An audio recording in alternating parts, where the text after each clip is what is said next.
you talked already about bringing through young players and everything.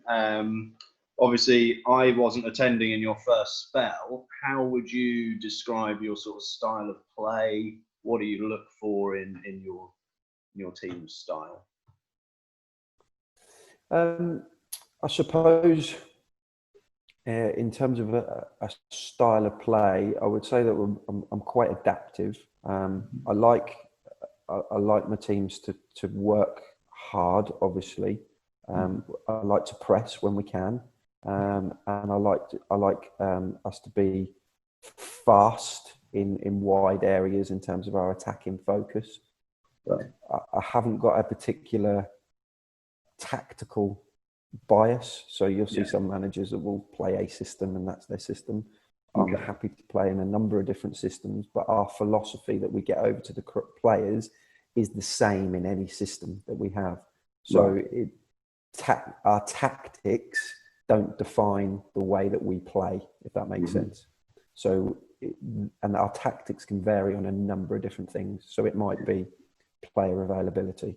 It might be because a particular player is playing so well that we just need to have a tactical shape that benefits them the most. It might be because the opposition play in a particular way. It might be because we're particularly good at playing that way on our pitch. Or it might be that we've got injuries, so that we're just forced into that. So we'll play in a variety of shapes, and we always do that through pre-season anyway. Normally we'll have one or two that might be our preferences, but then as a philosophy we embed our principles all around that. So yeah, I wouldn't liken me to any particular manager as such in terms of that's the style or we copy that style. Yeah. Because I think sometimes one of the biggest things where you can come unstuck is by a lack of flexibility.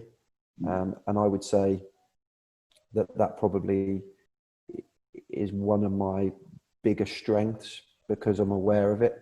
And I like to have that level of flexibility. Obviously the bigger football clubs and with the best access to the best players, they can be more determined if this is the way we play. So I think we have to be more flexible in the way that we do things, but we will still certainly have a set of core principles that will be ingrained into the players from day one. Lovely. But you wouldn't think twice about, say, changing the shape game to game or the personnel for that matter? No, I wouldn't think twice about changing the shape 2 or 3 times in game, because sometimes that's what you need to do. Whether that be to get a goal or defend a lead or to exploit something that you've seen or a player gets injured. And I'm also, I give my players, and in particular the team, license to do that as well. So if they felt that there was a tweak or adjustment that needed to be made, and they're in that, they make that call. And if that's wrong, then we'll discuss that after. Yeah. But if certainly the senior boys, if they've seen something that needs to be done on the pitch, they're the ones playing the game, so they have to have ownership of the decision-making process to change that. And if that's right or wrong, we discuss that later, because sometimes in a fast-paced invasion game like football is, that can be the difference between conceding a goal and not. And it might be something that I haven't seen. I have and have to have a level of trust in them to be able to do that. And that's really important, that we have players who can do that, and we have, because we've had it before. And I like to empower them to make them decisions. I was quite intrigued that you've got obviously Andy as player assistant and Sean Wone as player coach. I initially liked the idea of that, because you're saying you need the senior players to take responsibility, and by giving them a coaching role as well, obviously that shows, gives them that message that they're sort of halfway in both camps, and means you've got coaches on the pitch and players in the coaching staff. So it kind of, I would imagine, is quite advantageous. And obviously that's it's new. not new in its concept, but it's new for us because we haven't done that before. So there'll be some learning around that, and I'm sure there'll be some protocols that we'll probably put in place to help manage that. But it certainly gives it a really effective level of communication between all parties, which I think is important. One of the things that one of my failings from last time, and one of the things that I learned and I didn't do well enough, but I haven't time to reflect, was I didn't get enough good people around me. Right. And when I lost John Edridge as my number 2, and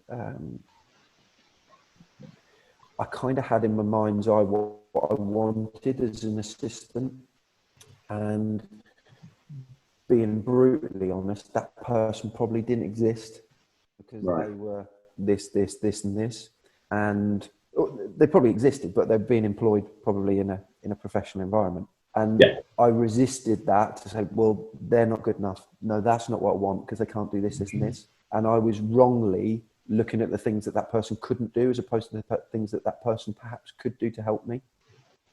Having a bit of time to reflect on that, I can see now that what I want to do this time is just say, okay, well, he can't do that, but he's really good at that. So let's get him in. And he's really good at this and this. So let's get him in. And let's have him complement that, so that I just get a group around me that have all got something to offer, have all got different experiences that they can bring to the table, have all got qualities that will enhance us as a group. And it takes away the little bit of pressure in terms of the need necessarily to be in it all the time. So if someone says, I can't make Tuesday night, fine, go do that with your family. It's not a problem. Got 6 staff. It's not an issue. And being able to do that with Andy and Sean is great because I can get more people involved, but they're obviously still in the playing budget. So I'm able to get all their experience, but I'm able to do it in a little bit more of a creative way. So Sean is looking after all the fitness aspects of it. Former, been in the army, he's a military man. So that's a strength of his. He knows that. He knows how to look after his body. He's 36, but still in really good shape. He'll set up that for everybody, and we'll have a real focus on that, and that will be his thing. He will still be. He's never delivered a coaching session in his life. Right. So he is certainly at a senior level. So as coach, I won't be expecting him to deliver coaching sessions. 3-4 years ago, I would have been looking at that and saying, yeah, but Sean can't coach. You can't have him in as coach. Instead of saying, yeah, but he could do that for you, Steve. He'd be brilliant at that. So it's a different tact from me in terms of things that I needed to improve at. And I want to try and create an environment where we can all learn from each other and that we can all challenge each other in terms of our thought process and decision making. Because one of the byproducts of me not getting that support in that I didn't have anyone challenge my decision making. So I never had another opinion or another one say, playing devil's advocate or saying, well, what about that? Or have you thought about him?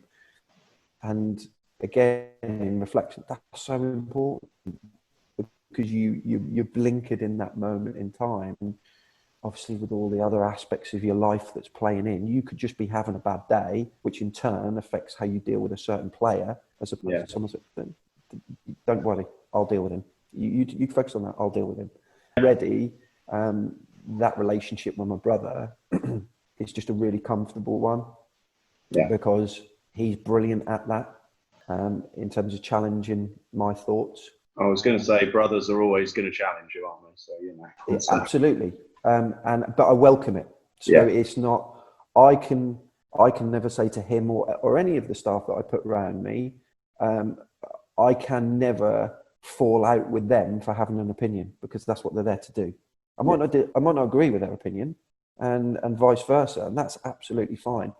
Yeah. You need that environment where people are comfortable to challenge each other and spark that debate and have opinions. And that's what I want to try and create. So it's a little bit of a kind of a boot room culture. And then with Andy and Sean, they're going to go on that journey together to go and get their coaching certificates. I'll support them with that so that they can formalise what they're doing.